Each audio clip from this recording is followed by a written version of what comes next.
നമസ്കാരം. മലയാളി വാർത്തയിലേക്ക് സ്വാഗതം. ചേർത്തലയിൽ നടന്നത് കൊലപാതക പരമ്പര എന്ന് സംശയം. സെബാസ്റ്റ്യൻ എന്നയാളുടെ വീട്ടിൽ നിന്ന് അസ്ഥികൾ കണ്ടെത്തിയിൽ തുടങ്ങിയ അന്വേഷണമാണ് ജൈനമ്മ, ബിന്ദു, ഐഷ എന്നീ സ്ത്രീകളെ തിരുവനന്തപുരത്തേക്ക് വിരൽ ചൂണ്ടിയിരുന്നത്. 3 കേസുകളും സെബാസ്റ്റ്യന് പങ്കുണ്ടെന്ന് പോലീസ് നിഗമനത്തിലെത്തിയിരിക്കുകയാണ്. കാണാതായ ജൈനമ്മ കൊല്ലപ്പെട്ടുവെന്ന് പോലീസ് സ്ഥിരീകരിക്കുകയാണ്. സെബാസ്റ്റ്യന്റെ വീട്ടിൽ കണ്ടെത്തിയ ക്ലിപ്പിട്ട പല്ല് ഐഷയുടേതിന് സമാനമാണെന്ന് സുഹൃത്ത് വെളിപ്പെടുത്തി. 3 കേസിലും അന്വേഷണം ഏകോപിപ്പിക്കണമെന്ന് നാട്ടുകാർ ആവശ്യപ്പെട്ടു. 2012 കാണാതായ ചേർത്തല സ്വദേശിനി ബിന്ദു പത്മനാഭയുമായി ബന്ധപ്പെട്ട അന്വേഷണമാണ് കോട്ടയം സ്വദേശിയായ ജൈനമ്മയുടെ തിരോധാന കേസിലെത്തിയത്.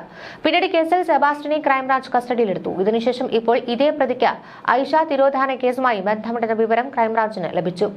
2012 ഐഷയെ കാണാതായത്. 2010നും 2012നും ഇടയിലാണ് 3 സ്ത്രീകളെയും കാണാതായത്. ബിന്ദു പത്മനാഭന് സെബാസ്റ്റ്യനുമായി അടുത്ത ബന്ധമുണ്ടെന്ന് പോലീസ് കണ്ടെത്തുകയായിരുന്നു. ഇരുവരും സ്ഥലക്കച്ചവടം നടത്തിയിട്ടുണ്ട്.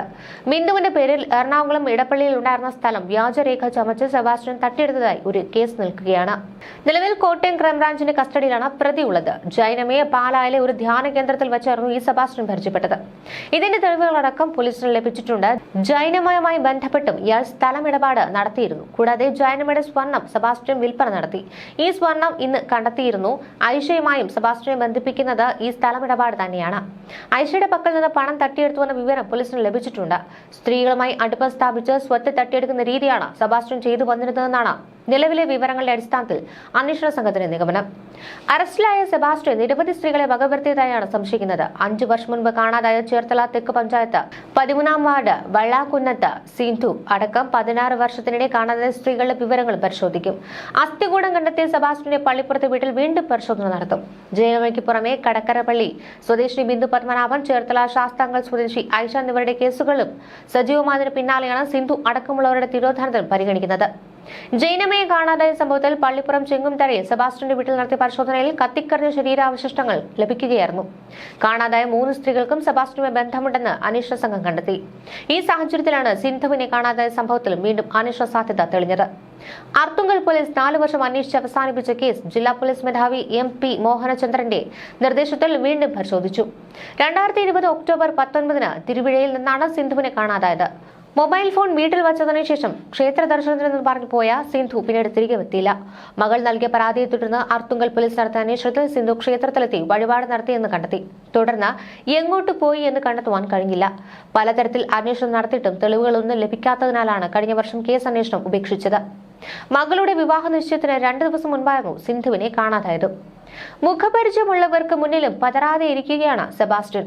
ഏറ്റുമാനൂർ സ്വദേശിനിയായ ജൈനമ്മയെ കാണാതായ കേസിൽ ക്രൈംബ്രാഞ്ച് കൊലപാതകത്തിന് കേസെടുത്ത പള്ളിപ്പുറം ചെങ്ങാംതറ സെബാസ്റ്റ്യനെ ശനിയാഴ്ചയായിരുന്നു ചേർത്തല നഗരത്തിൽ തെളിവെടുപ്പിനെത്തിച്ചത്. ഡ്രൈവറായും വസ്തു ഇടനിലക്കാരനായും ചേർത്തല നഗരത്തിൽ സജീവമായിരുന്ന സെബാസ്റ്റ്യനെ കടുത്ത പോലീസ് കാവലിലായിരുന്നു എത്തിച്ചത്. സെബാസ്റ്റ്യനെ എത്തിച്ചതറിഞ്ഞ് വലിയ കൂട്ടം ആളുകളും മാധ്യമങ്ങളും തെളിവെടുക്കുന്നിടങ്ങളിൽ എത്തിയിരുന്നു. സൗഹൃദ കൂട്ടത്തിനിടയിലും നാട്ടിലും അമ്മാവൻ എന്ന വിളിപ്പേരുള്ള സെബാസ്റ്റ്യൻ കൂസലില്ലാതെയാണ് കാര്യങ്ങളെല്ലാം വിശദീകരിച്ചത്. ഇയാൾ ഒരു സീരിയൽ കില്ലർ ആണോ എന്നും സംശയിക്കുന്നുണ്ട്. കാണാതായ 3 സ്ത്രീകൾക്കും സെബാസ്റ്റ്യനുമായി ബന്ധമുണ്ടെന്നാണ് അന്വേഷണ സംഘം കണ്ടെത്തിയിട്ടുള്ളത്. ഈ സാഹചര്യത്തിലാണ് ചേർത്തല സ്വദേശിനി സിന്ധുവിനെ കാണാതായ സംഭവത്തിലും വീണ്ടും അന്വേഷണ സാധ്യത വരുന്നത്. അതേസമയം അസ്ഥികൂട അവശിഷ്ടങ്ങൾ കത്തിക്കരിഞ്ഞ നിലയിൽ കണ്ടെത്തിയ ചേർത്തല പള്ളിപ്പുറത്തെ വീട്ടിൽ വീണ്ടും സെബാസ്റ്റ്യനുമായി തെളിവെടുപ്പുണ്ടാകും. ശരീരാവശിഷ്ടങ്ങളുടെ ബാക്കി ഭാഗം എവിടെയാണെന്ന് കണ്ടെത്തേണ്ടതുണ്ട്. തലയോട്ടിയുടെ ഒരു ഭാഗവും കാലുകളുടെ അവശിഷ്ടങ്ങളും മാത്രമാണ് ഇതുവരെ കണ്ടെടുക്കുവാൻ സാധിച്ചത്. അന്വേഷണത്തോട് സഹകരിച്ചു തുടങ്ങിയ സെബാസ്റ്റ്യനിൽ നിന്ന് കൂടുതൽ വിവരങ്ങൾ ലഭിക്കുമെന്ന പ്രതീക്ഷയിലാണ് അന്വേഷണ സംഘം. സെബാസ്റ്റ്യൻ ഈ പള്ളിപ്പുറത്തുകാർക്ക് ഒരു കാലത്ത് അമ്മാവനായിരുന്നു. വസ്തു ഇടപാടുകളുടെ സമ്പന്നനായ സെബാസ്റ്റ്യൻ നാട്ടുകാരുമായി വലിയ സഹകരണത്തിലും സഹായത്തിലുമായിരുന്നു.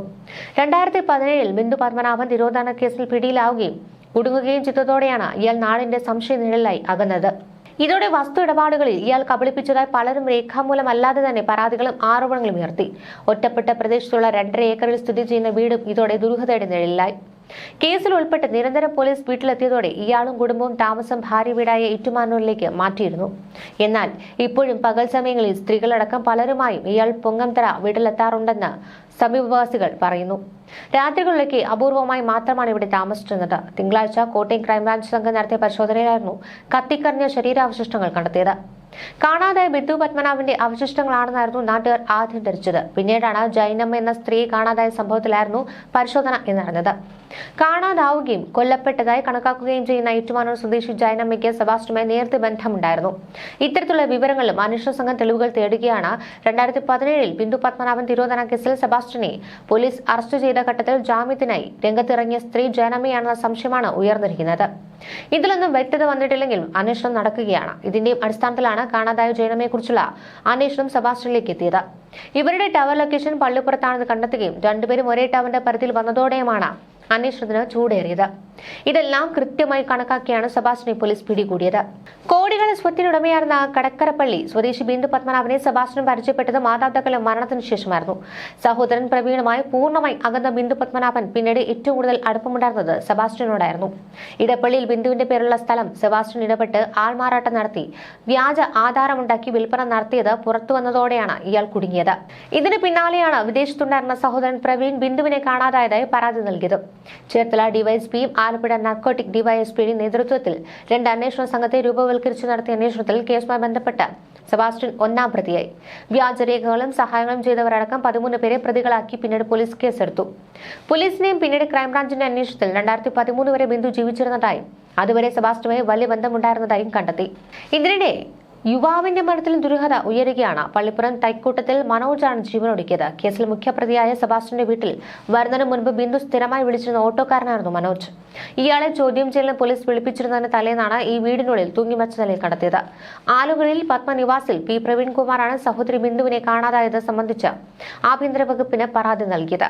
പഠിക്കാനെന്ന പേരിൽ ബംഗളൂരുവിലേക്ക് പോയ ഇവരെക്കുറിച്ച് വ്യക്തമായ വിവരങ്ങൾ ബന്ധുക്കൾക്ക് പോലുമില്ല. ഇവരെ എന്നു മുതൽ കാണാതായി എന്നതിൽ പോലും വ്യക്തതയില്ലാത്ത പശ്ചാത്തലത്തിലാണ് പോലീസ് അന്വേഷണത്തിന് ഇറങ്ങിയത്.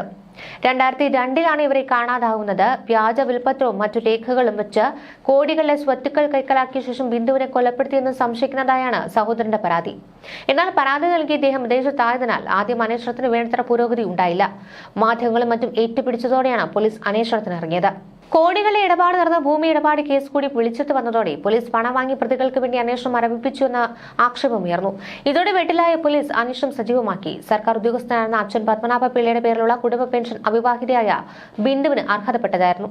കാണാതാകുന്നതിന് 5 വർഷം മുൻപ് വരെ അവരത് കൈപ്പറ്റിയിരുന്നു. എന്നാൽ പിന്നീട് ഇത് കൈപ്പറ്റിയിട്ടില്ല എന്നാണ് സ്ഥിരീകരിച്ചിട്ടുള്ളത്. പിതാവിന്റെ മരണസമയത്താണ് ബിന്ദു അവസരമായി നാട്ടിലെത്തിയത്.